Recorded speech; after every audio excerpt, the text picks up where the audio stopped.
people in China have been incredibly helpful to me, gone out of their way to be helpful to me at various times while I've been here. Nowadays, it's no longer surprising to see foreigners choosing to live in Hong Kong, Shanghai, Shenzhen, or other first-tier cities in China. But our guest today is David, a 76-year-old American who chose differently. He made Wuhan his home and has been living here for over a decade. Let's take a look at his story. It's okay. There's no need to be nervous because I can edit anyway. I'm Right. counting on it. So I'm David, and I'm an American. I'm 76, and I've been in China now for just a little over 14 years. And a little bit about me as far as background is concerned. I have 2 daughters in America. I have 2 brothers, and I have 2 grandsons. Oh. Okay, and so and I came over here as a retiree. Oh. So I mean, I came over to teach English, and I mean, there are, I guess, a variety of factors that sort of led me to come to China, but I came over as a retiree, and my career in America was as a stockbroker. So anyway, that was my career before ultimately retiring, and so I did retire, and then it was a few years later. I did a variety of things for just a few years, and a few years later, I was looking for adventure, and that's what led me to come to China. I mean, there were other things too, but mainly it was like, I found myself single. My daughters were grown. They'd completed college, were now out working, and like I say, I was single, and I found myself sort of like, hey, I have no strings tying me to anything, and so I was looking for adventure, and that ended up leading me to China. When was that you first came to China? Let's see, that would have been 2011, 2011. Okay, 11. Yeah, the summer of 2011, I came over, and I had lined up a job in Nanjing. So my first job where I actually spent any meaningful time was in a small city called Taixing. Taixing. Yeah, and it's a city of about 400,000. So in China, that's considered a small city. Yeah. I mean, maybe like a town even. Yeah. Whereas in America, that's a pretty good sized city. I mean, that's a city about the size of Wichita, Kansas, which is about 400,000. And that just happens to be where I took some Chinese classes at Wichita State University. And, You took some Chinese classes. I took some classes in Chinese. To learn Chinese? Huh? To learn Chinese? Well, I tried to. The problem is, I found that the people who actually are able to speak good Chinese are the most outgoing people. Because I've studied Chinese a few times and forgotten it each time. Because I'm not really an outgoing person. So if you don't seek out other people, you're not going to be practicing your Chinese. Yes. And so whatever you learn, you're going to tend to forget it. Yeah. So I do, and as I mentioned before we turned on the camera, I know enough Chinese to get by pretty well with my wife at home. That's when you get practice your Chinese. It's not like we're sitting around conversing a lot, but it's like, in other words, I can communicate with her, and she knows my limitations, and so we get along pretty well that way. Wow, great. Otherwise, when I go out by myself, I can get around, but I can't really converse easily with people. And when when two Chinese people are talking, I can barely understand anything they're saying. Oh. You know, But maybe you can maybe buy a water or order some food for yourself. You can do that. yeah, I can do that. I mean, I can take the subway. I can, Ask for some help. yeah, I can ask for help. I can go to the supermarket and buy things, and I can, I can get around. Um, so I'm not reluctant to go out because I know I can get by. But if it's a matter of somebody wanting to start a conversation with me, they're out of luck because I'm not going to be able to carry on a good They gotta conversation. be able to speak English. Yeah. It's also very difficult to find people who can speak English here in Wuhan, right? Well, that's true, but it's even worse than that. My best friend, my closest friend here in Wuhan is Isan. Your friend is and mine. Yeah. Now, here's the problem. He's an English teacher. In Yeah. fact, an extremely good one. Now, he's like almost all of the other English teachers I've met in China. They want to speak English. English. Yeah. So I'm not practicing Chinese with them. Here they are, they're Chinese, but I'm not learning any Chinese. They're brushing up on their English, but so now I'm not complaining. I'm just stating a fact. It's not, it's not something that bothers me. I'm able to get by. And when my wife and I need to talk about something that, let's say, is a little deeper, a little beyond just the normal what's for dinner type of conversation, we use Google Translate. So in other words, there's nothing we can't talk about. But as far as without the Google Translate, our conversation is pretty limited. I mean, I don't care. As long as we're in China, it really doesn't matter. So you came to Nanjing, China in 2011, and when did you come to Wuhan? I think it was about 3 years later. I actually found it really enjoyable. I like teaching, but my wife wanted to get back to Wuhan because she's from Wuhan. Oh. So she made a compromise in her life to come be with me when we got married. But all of her friends and family are in Wuhan. And so that's when it was my turn to make a compromise. And so I came to Wuhan. And then I taught in a private school for a couple years. And then after that, I pretty much I had some health issues and then decided to just formally really retire. Do you still remember your very first impression of China? The first thing that I noticed about China, and this is going to sound really stupid, okay? Really stupid. It's going to sound really stupid, but the first thing I noticed about China was there are Chinese people everywhere. Now, Huge population. Anybody who's listening to this is going to say, "Duh, of course, of course." And intellectually, I would say, "Well, yes, of course, there are Chinese people everywhere." But I had never in my life been a minority in any place that I've lived. Yeah. Now, in China, I'm not only a minority, I'm an only. Okay? So in other words, I can go for days, weeks, sometimes even months without even seeing another Westerner. Many people in those small cities had never, ever seen a Westerner. And so they would kind of stop and do a double take, when they would see me. People stare at you when you are around in the public areas, right?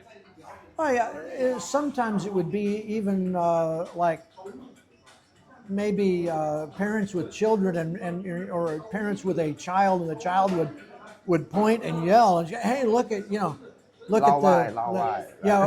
why go around?" Why go around? Normally they were nice enough not to say Lao Wai, but they would say Wai Goren. Sorry, do you find Lao Wai a little bit offensive or not polite?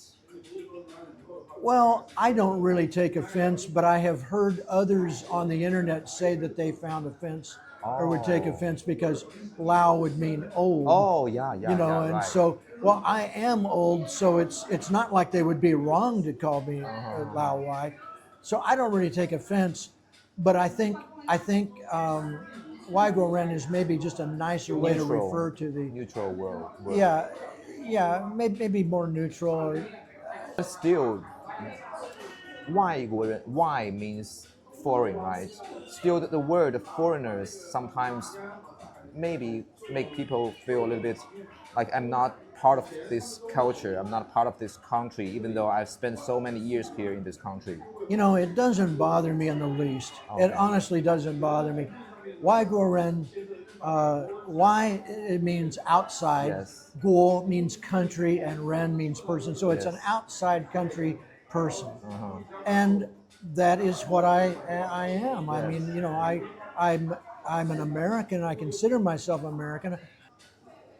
I've always considered myself a proud American. You know, I love living in China, but I'm still American, and I'm proud to be an American. So, you know, I don't go around waving a flag or anything, but I mean, inside, I always feel like I'm an American. And it's really not usual or common to see foreigners back in 2011, right? And it's also very not. It's not common for people from other country try to work or live for a long time in China back then. Maybe it has changed now. What's the opinion of your family or your friends when they heard that you're gonna work in China after retirement? Well, thank you first for assuming that I have friends. I appreciate that. My family are, you know, they're very understanding. It's no problem. As I mentioned, you know, I have two daughters and two brothers. Now, generally in America, or I say it's quite common in America for a child to live in a city other than the city that the parent Still, lives in. yeah. And so the way to stay in touch, in other words, if I were living in America right now, chances are I wouldn't live in one of the cities that my daughters or brothers live in. And so we would stay in touch by phone. Okay. And that's exactly how we stay in touch now. Uh-huh. So it makes no difference where And you it makes are. no difference. It's you know we're Just few more still hours of flight. yeah. It's just a few more hours of flight than it would be if I were living in America. So so it's really not a big thing. It's I, I think and that's a really big, cultural difference between China and the U.S., right? Because in China, people, parents would expect their children to stay closer, even though they may want to support their children's pursuit of career, maybe yeah approve that they can go to another city to find their own, dream, to realize their own dream. But they would expect that when they're older, maybe their children can come back to yeah their own city. yeah. And that's not uncommon in America either. But it's just I think it's more common to be separated by cities. You know because you know the kids you know they start a career and maybe they begin by living in the same city as their parents, but oftentimes a job will bring about a move to another city, you Relocation. know, a job transfer or that type of thing. So I think it's just more common in America. In other words, it's not uncommon to live in a city other than the one your parents are living in or your kids are living in. So I guess there's you did not decide to stay here for a very long time when you came to China, but it's like a gradual decision to make along the way. That's right. Yeah, that's exactly right. In fact, if anybody had asked me when I first came here, would I still be here 14 years later, I probably would have said, no way. It was not part of the plan. But like you say, it's just kind of a gradual thing, and it became more and more comfortable to be here. I've found that my wife, who initially was interested in moving to America and then was more interested in just visiting, and now doesn't seem all that interested at all. I'll tell you what was very interesting. It goes back to 2020, the COVID year. You know, the beginning of the whole COVID thing. So we were planning to go to America. We had just in early January of 2020, we had just gone out and had our passport photos taken, and we were planning to go to Guangzhou because you have to go there to get the travel visa. Well, we were just on the verge of going. Okay. And then I caught a cold because what happened was the day that we went to get our passport photos, it was a cold, rainy day, and I ended up catching a cold. Later, we were wondering, gee, I wonder if I had COVID. It turned out that I did not, but I had a cold that was really similar to COVID. And so we couldn't go to Guangzhou because I had my cold. Just as I was recovering from the cold, literally just the very day that I recovered was the first day of the lockdown. Oh. The lockdown was announced. And the reason I wanted to go to America was because one of my daughters was getting married. And so they waited several months until the lockdown was lifted. And then, and then they rescheduled. And then that's when I went to America. But that COVID thing made it almost impossible for me to actually get back to China. Uh-huh. It was very difficult. Yes. Early January 2001 is when I flew back, but there were no direct flights back. Yes. No such thing. And it was hard to find a country that would allow me to fly into to then fly to China. I managed to find a country that would allow me to fly in, and that was South Korea. I was able to fly into South Korea And transfer to China. and then come to China, but it was difficult to actually get out of South Korea. I mean, as a matter of fact, I had to sort of do it in a sneaky way that I don't want to go into detail to manage to get back into China. By the way, I will do one little shout out, a kind of a shout out, because there were some people in South Korea who I will love until the day I die, because they went way, way, way out of their way to help me get back to China. Oh. If I had just been on my own, I don't know, I don't think I could have made it back. So these people, airline employees, and then one of the guys at the hotel where I was staying, just went way out of their way to help me. As a matter of fact, I have found that people in China have been incredibly helpful to me, gone out of their way to be helpful to me at various times while I've been here.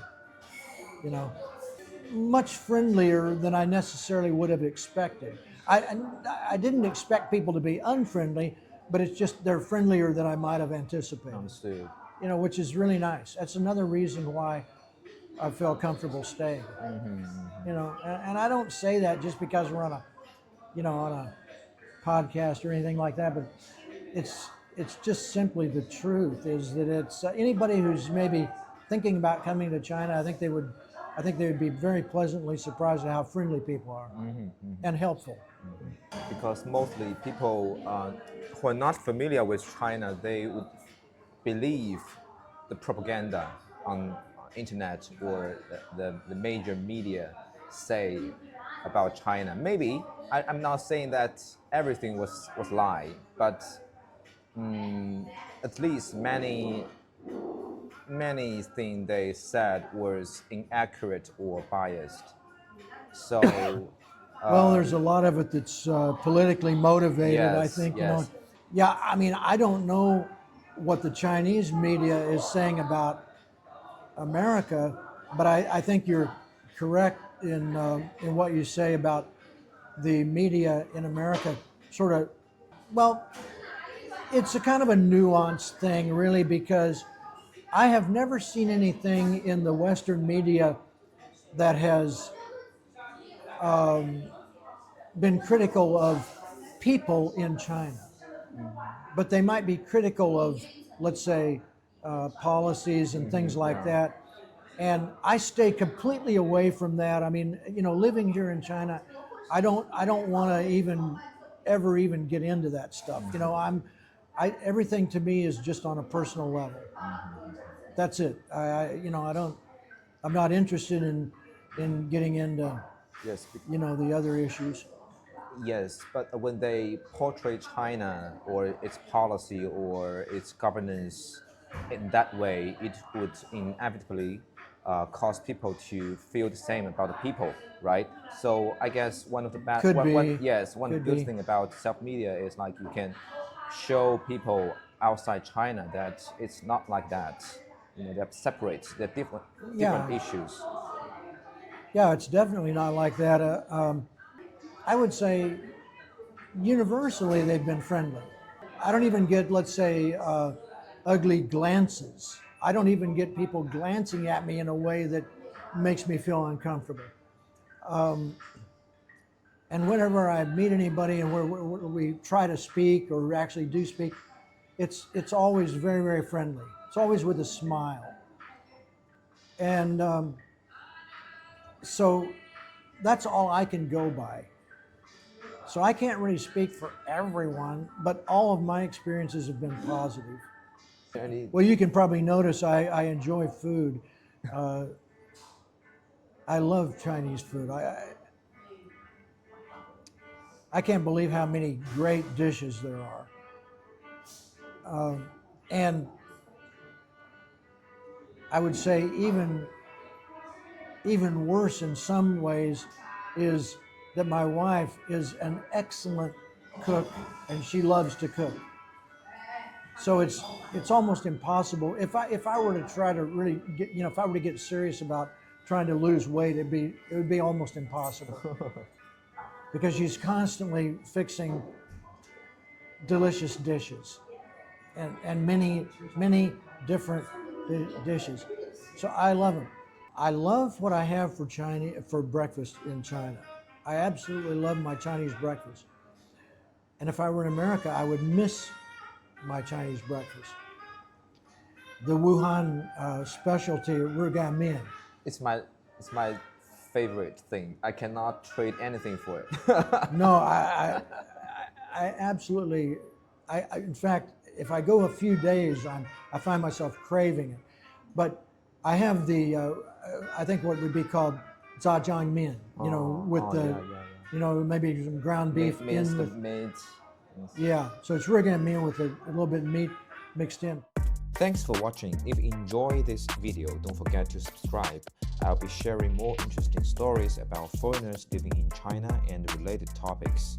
If you know someone who might be a good fit, or if you are a foreigner living in China and would like to share your story, feel free to reach out.